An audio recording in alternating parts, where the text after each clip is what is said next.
The Kansas Territory was born in 1854, stretching from the Missouri border to the Rocky Mountains, and Episcopalians were among the early pioneers.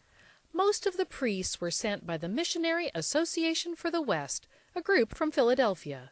Their goal was simple, that Kansas would be forever free and the church forever low. One of those pioneers, Charles Calloway, established a school for girls, first in Tecumseh and later in Topeka, lured by 20 acres that would eventually become Bethany Place and the center of diocesan life. By the summer of 1859, clergymen in the territory asked Bishop Jackson Kemper to call a convention. 7 priests and 11 laymen gathered in St. Paul's Church in Wyandotte, and on August 12, 1859, they created the Diocese of Kansas. By the next spring, another convention elected a bishop, the Reverend Heman Dyer of New York. He turned them down. But who could blame him? With so few Episcopalians, the diocese's survival wasn't certain, and the territory had become Bleeding Kansas, the epicenter in the fight over slavery. Bishop Henry Lee of Iowa agreed to provide whatever Episcopal oversight he could, making visits as often as his schedule and health allowed.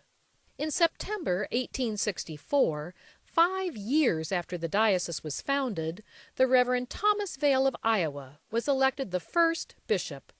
When he got here, there was no money for a salary. He had to serve as rector of the church in Atchison to earn a wage. Looking back on those early days, he said, "We were a diocese only technically and in name, poor as any jurisdiction around us." Bishop Vail started with 10 congregations. 25 years later, the Diocese of Kansas had grown to 83 congregations with more than 3,000 communicants. And the fortunes of the diocese often rose and fell with the economy. In 1874, when German and Russian immigrants brought turkey red wheat to Kansas, farming boomed, parishes flourished. When crops failed because of drought and infestations of grasshoppers, membership withered, along with church coffers. Bishop Vail worked to expand the small girls' school that Reverend Calloway had started. Now called the College of the Sisters of Bethany, it tried to be a fashionable boarding school that would appeal to wealthy girls from the East. It rarely succeeded. Money was scarce. He also discovered that clergy who liked creature comforts didn't last for more than a year or so on the prairie, so he started the Kansas Theological School to train priests for mission work here. In 1884, Bishop Vail and his wife Ellie used their own money to open Christ Hospital in Topeka. It treated patients whether they could pay or not. Money was scarce there, too. Bishop Vail was in Pennsylvania raising money for these causes when he died in October 1889.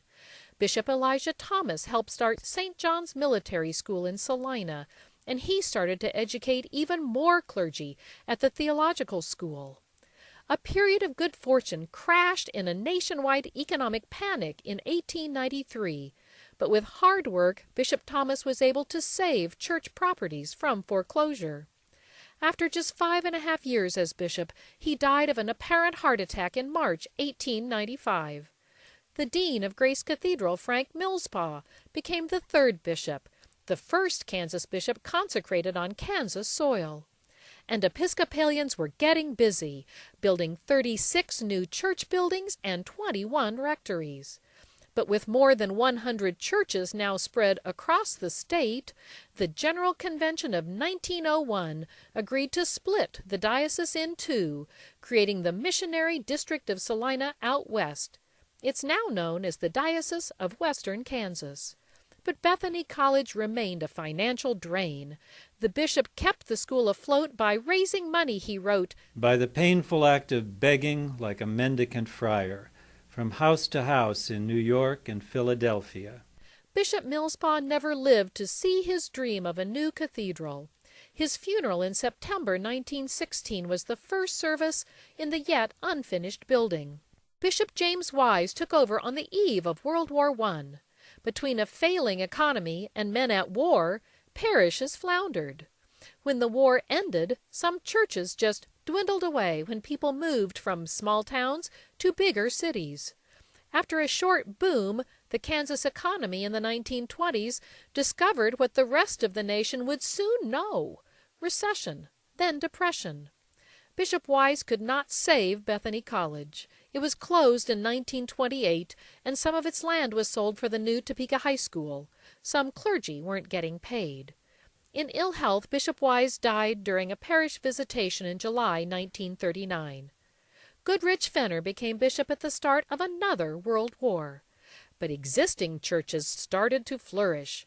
He also saw the coming need for new churches in growing areas, and he created the Church Extension Fund. To this day, it supplies low-cost loans for church construction. After the war, new churches did start up, first in Johnson County, then in Topeka and Wichita. In 1955, the diocese recorded 1,000 confirmations.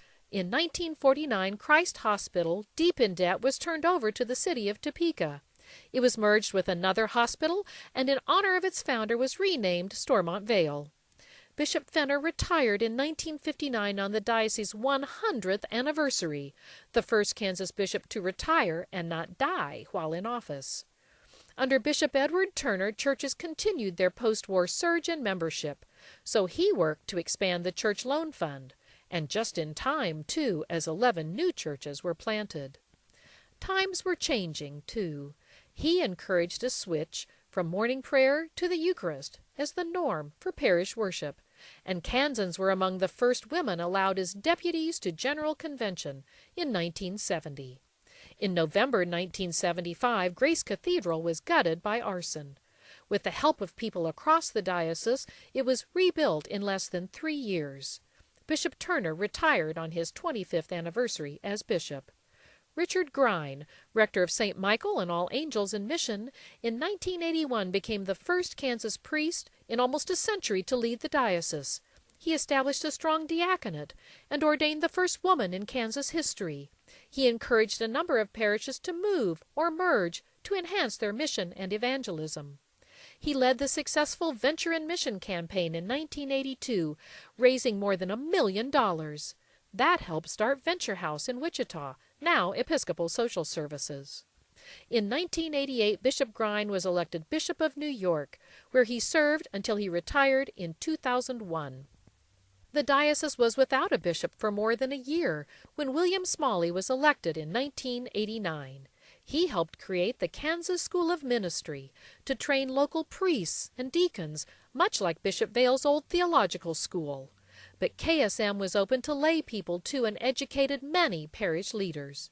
Bishop Smalley guided a major revision in the governing bodies of the diocese, with the trustees, diocesan council, and standing committee merged into today's Council of Trustees. Bishop Smalley retired at the end of 2003. Dean Wolfe took office in January 2004. He launched a plan to establish an Episcopal presence on college campuses across the diocese. There are 14 so far. He has worked to start a new congregation in Johnson County and to energize existing churches. New efforts in youth ministry and stewardship already are reaping benefits. So, what is a diocese? Bishop Fenner called it a group of churches, large and small, rich and poor, banded together to help each other. Today, we are 45 congregations in 37 cities. Our churches have survived disasters, natural and man-made. We are 97 priests and 40 deacons and more than 11,000 baptized lay people.